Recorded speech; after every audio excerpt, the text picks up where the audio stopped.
By the 1990s, Michael Jackson had reached the peak of his fame, but increasingly his personal life would take center stage. We talk about brand identities now in the record industry, and people say, you know, you've got to build a brand.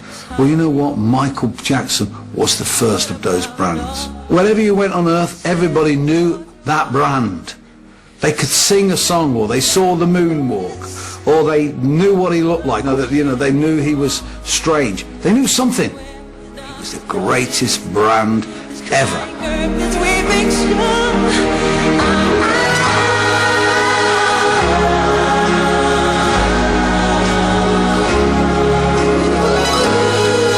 Part of that brand had always been Jackson's particular style of showmanship, including his choice of pets.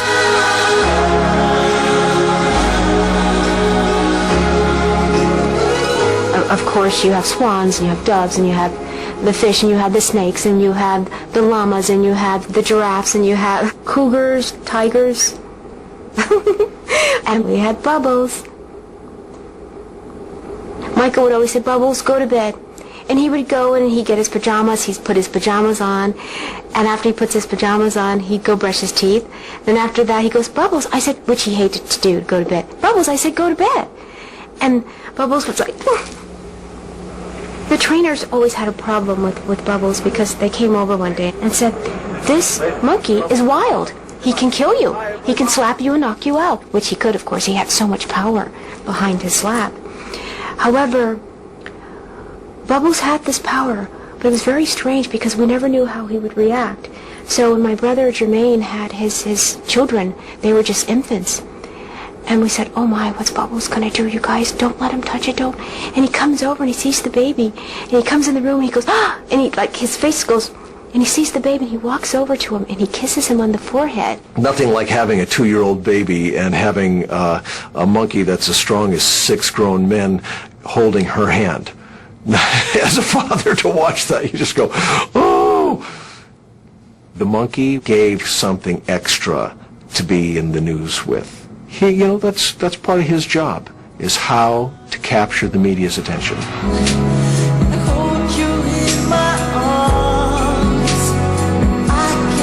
Over the years, Jackson has proved irresistible to the media, especially the tabloids. Stories of the plastic surgery, the increasingly pale skin, the ill-fated marriage to Lisa Marie Presley, and later to Debbie Rowe. As well, of course, as the birth of Jackson's children. All have made headlines around the world.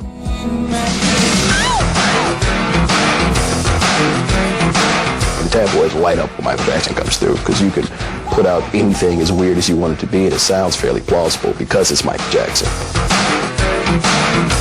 There was a great partnership between Michael Jackson and the media. All the stories about Bubbles, about the oxygen chamber, about his attempts to buy the elephant man remains were all put out by his people, put out by his PR machine. So these eccentric stories just stoked the fires around the whole mystique. Jackson maintained this mystique all the way through the 80s and through to the mid-90s. The press loved him when he could sell newspapers. Loved him. When Michael would not make himself available at the drop of the hat, he became fair game for the tabloids, I think, particularly.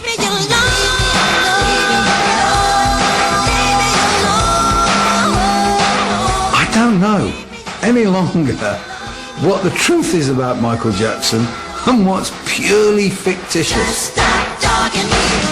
The bottom line is that Jackson decided that he needed to get out there more, i.e. do more interviews. The problem with that is that once again he came across as just odd. I don't think he's necessarily to blame for this. This is a guy, remember, that has been famous since he was about 6 years of age. He has never known any normality as you or I would know it.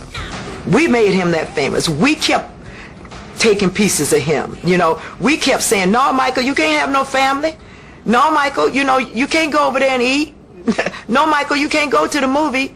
No, Michael." With every time we made him a little bit more and a little bit more famous and kept clamoring, you know, "I want a piece of you." Yes, we loved him, and we still do love him. You know, but look what we did.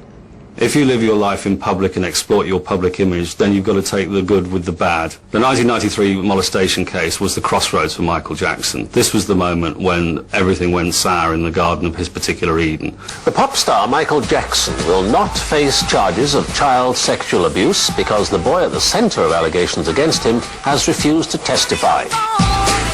A civil suit ended with an out-of-court settlement. But despite the release of a new single with a state-of-the-art video, the scandal was not about to die down.